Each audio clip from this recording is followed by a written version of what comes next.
بسم اللہ الرحمن الرحیم۔ افنان نے شادی سے انکار کر دیا تھا۔ خبر تھی یا بم دھماکہ، وہ متاثرین کی فہرست میں سب سے اول نمبر پر تھی۔ اس کا قصور نہ تھا، مگر وہ کسی مفرور ملزم کی طرح منہ چھپاتی پھر رہی تھی۔ خوف اس کی پرچھائی بن کر اس کے وجود سے چپک گیا تھا اور وہ ہر آہٹ پر پتے کی طرح لرز جاتی تھی۔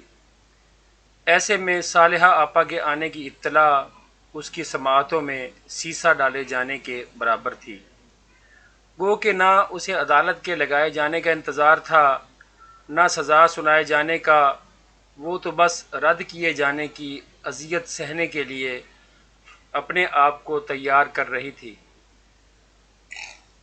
وقت کی سوئیاں لمحہ بلمحہ آگے بڑھتی اس کے وجود سے لہو کی بوندیں نچوڑے جا رہی تھیں، اور اس کی حالت زلزلے کے نتیجے میں زمین بوس ہو جانے والے اس شخص کی طرح تھی جس کو امداد کو پکارتی چیخیں اس کے وجود کے اندر ہی دم توڑ جاتی ہیں اور انہیں سننے والا کوئی نہیں ہوتا، اور آخرکار وہ اس اذیت پسند موت سے سمجھوتا کر کے سانسیں رکنے کا انتظار کرتا رہتا ہے۔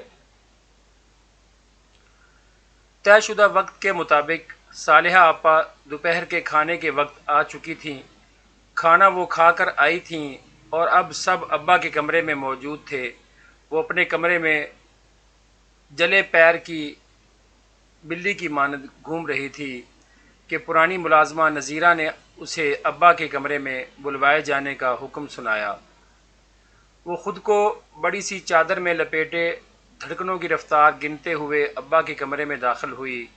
صالحہ آپا فرحین اور سارم کے ہمراہ کمرے میں موجود تھیں۔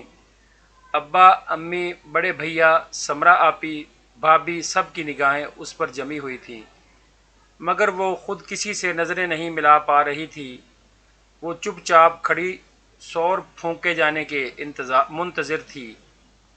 عنایہ، بیٹھ جاؤ۔ صالحہ آپا کی آواز بے تاثر تھی، سو وہ ان کے مزاج کا اندازہ نہیں لگا سکی، البتہ سمرا آپی کے اشارے پر روبوٹ کی مانند چلتی ہوئی ان کے پاس بیٹھ گئی اور سر جھکا لیا۔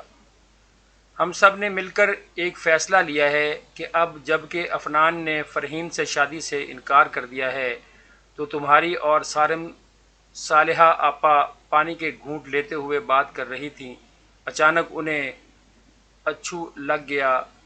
عنایہ کا دل چاہا کہ وہ اس موقع کا فائدہ اٹھا کر بھاگ جائے یا پھر ان سب کے سامنے ہاتھ جوڑ کر ان سے پوچھے کہ اگر افنان بھائی نے شادی سے انکار کر دیا ہے تو اس میں میرا کیا قصور ہے؟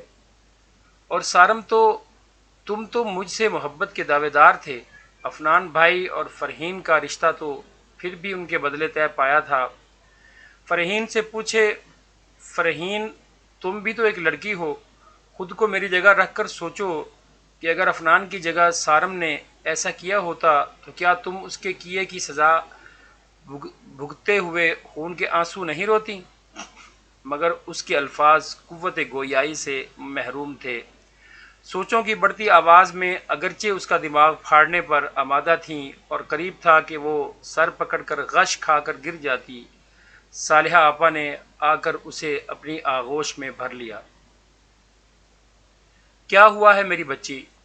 ارے یہ وقت تو سب پر آتا ہے، لڑکیاں ماں باپ کا گھر چھوڑ کر جاتی ہیں۔ ہاں، البتہ یوں اچانک یہ خبر تمہیں ضرور حیران و پریشان کر گئی ہوگی۔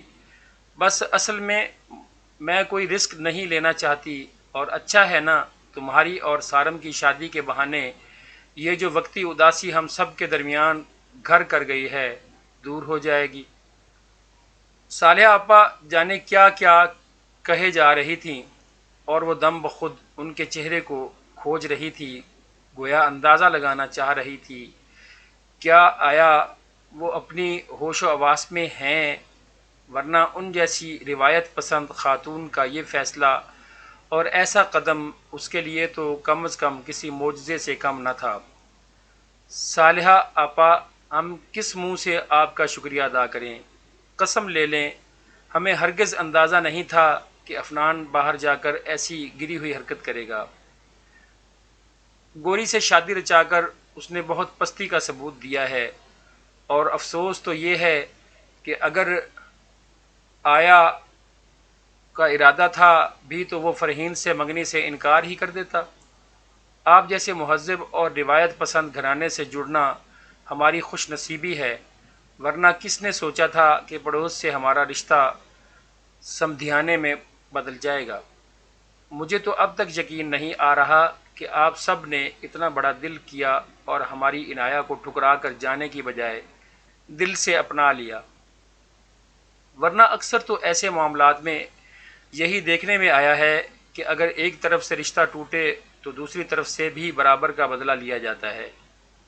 آپ کے ظرف نے ہمیں جیت لیا۔ سمرا آپی نے گویا عنایہ کے دل کی بات کہہ دی تھی، خود اس کے دل میں بھی صالحہ آپا کی قدر و منزلت بے حد بڑھ چکی تھی۔ نہیں سمرا، ایسے مت کہو، میں انسان ہوں، فرشتہ نہیں۔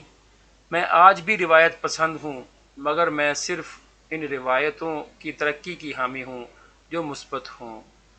ادلے بدلے کی شادی اگر ہم پلہ اور بخوشی ہو تو کوئی حرج نہیں، مگر کسی ایک کی غلطی کی سزا دوسرے کو دینا سراسر ناانصافی ہے، اور میں ایسی روایات کی نہ طرفدار ہوں نہ حامی۔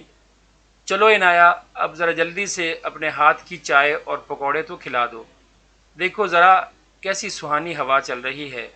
صالحہ آپا نے اس کا ماتھا چوم کر کہا تو وہ مسکرا کر صحن میں بنے کچن میں آ گئی۔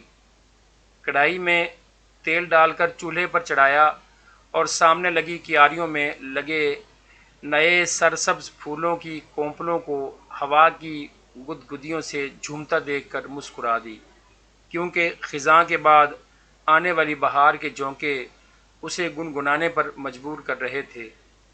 بہار آئی تو جیسے ایک بار لوٹ آئے ہیں پھر عدم سے وہ خواب سارے، شباب سارے۔ دوستو، اگر یہ کہانی آپ کو پسند آئی ہو تو کمنٹ میں آپ اپنی رائے کا اظہار کر سکتے ہیں، اور چینل کو بھی سبسکرائب کر دیجیے گا۔